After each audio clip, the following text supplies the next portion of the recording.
Ranking members, thank you for the opportunity to address the House Permanent Select Committee on Intelligence with respect to the activities relating to Ukraine and my role in the events under investigation. I've dedicated my entire professional life to the United States of America. For more than 2 decades, it has been my honor to serve as an officer in the United States Army. As an infantry officer, I served multiple overseas tours, including South Korea and Germany, and I was deployed to Iraq for combat operations. Since 2008, I have been a foreign area officer specializing in European and Eurasian political military affairs. I served in the United States embassies in Kiev, Ukraine, and Moscow, Russia. In Washington, D.C., I was the political military affairs officer for Russia for the chairman of the Joint Chiefs of Staff, where I drafted the Armed Forces Global Campaign Plan to counter Russian aggression and Russian malign influence. In July 2018, I was asked to serve at the White House National Security Council. At the NSC, I'm the principal advisor to the National Security Advisor on Ukraine and other countries in my portfolio. My role at the NSC is to develop, coordinate, and implement plans and policies to manage the full range of diplomatic, informational, military, and economic national security issues for the countries in my portfolio. My core function is to coordinate policy with departments and agencies. The committee has heard from many of my colleagues about the strategic importance of Ukraine as a bulwark against Russian aggression.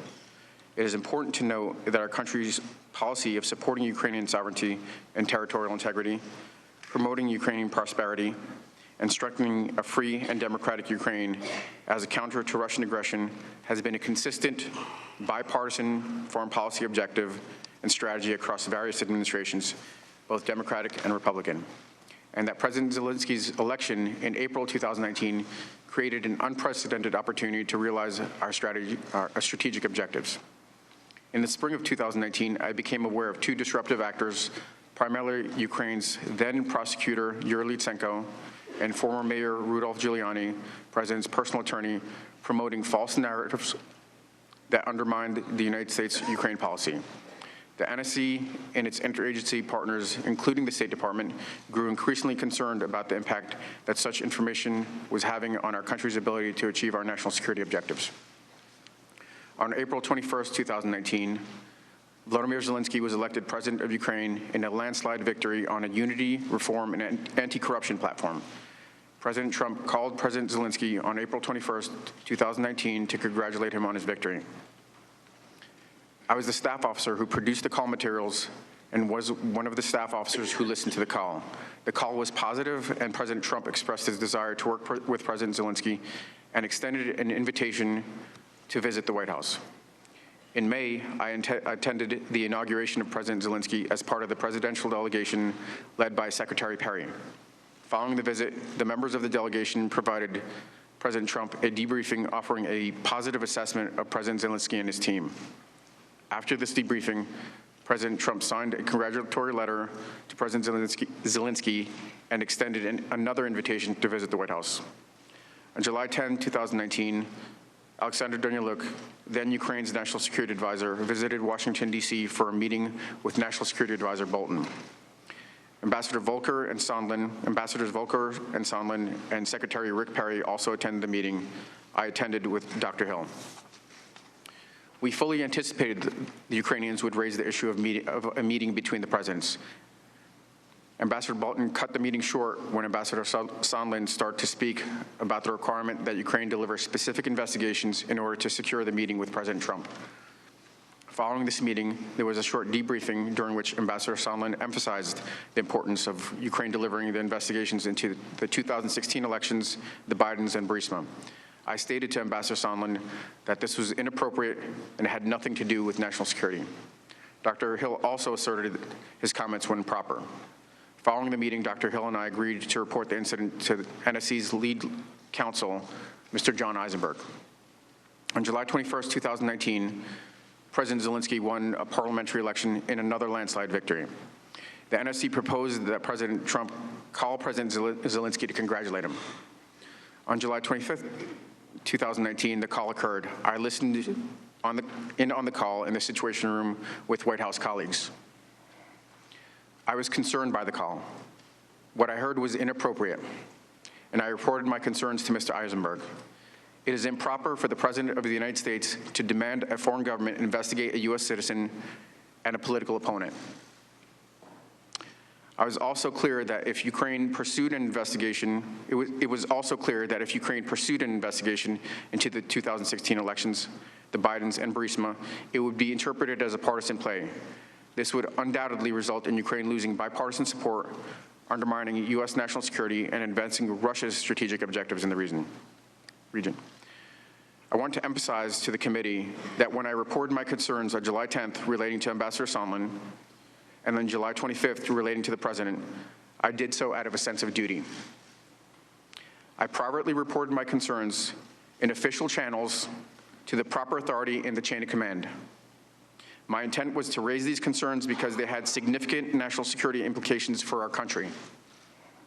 I never thought that I'd be sitting here testifying in front of this committee and the American public about my actions. When I reported my concerns, my only thought was to act properly and to carry out my duty. Following each of my reports to Mr. Eisenberg, I immediately returned to work to advance the President's and our country's foreign policy objectives. I focused on what I have done throughout my military career, promoting America's national security interests. I want to take a moment to recognize the courage of my colleagues who have appeared and are scheduled to appear before this committee. I want to state that the character attacks on these distinguished and honorable public servants is reprehensible. It is natural to disagree and engage in spirited debate, and this has been the custom of our country since the time of our founding fathers. But we are better than personal attacks. The uniform I wear today is that of the United States Army. The members of our all-volunteer force are made up of a patchwork of people from all ethnicities, regions, socioeconomic backgrounds who come together under a common oath to protect and defend the Constitution of the United States of America. We do not serve any political party, we serve the nation. I am humbled to come before you today as one of many who serve in the most distinguished and able military in the world. The Army is the only profession I've ever known. As a young man, I decided I wanted to spend my life serving this nation and gave my family refuge from authoritarian oppression. For the last 20 years, it has been an honor to represent and protect this great country. Next month will mark 40 years since my family arrived in the United States as refugees. When my father was 47 years old, he left behind his entire life and the only home he had ever known to start over in the United States so his 3 sons could have a better and safer lives. His courageous decision inspired a deep sense of gratitude in my brothers and myself and instilled in us a sense of duty and service. All 3 of us have served or are currently serving in the military. My little brother sits behind me here today. Our collective military service is a special part of our family's history, a story in America. I also recognize that my simple act of appearing here today, just like the courage of my colleagues who have also truthfully testified before this committee, would not be tolerated in many places around the world.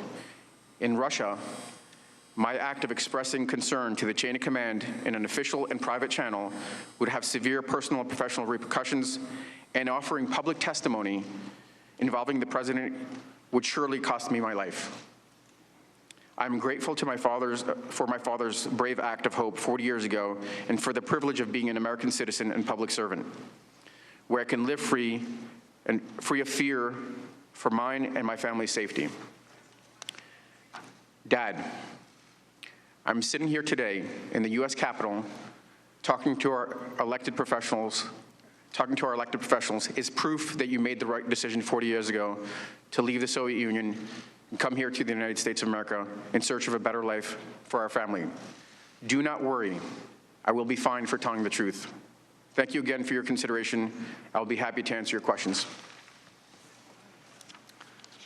Thank you, Colonel. Thank you, Ms. Williams. Colonel, your brother and family are more than welcome here. We're grateful to have them with us.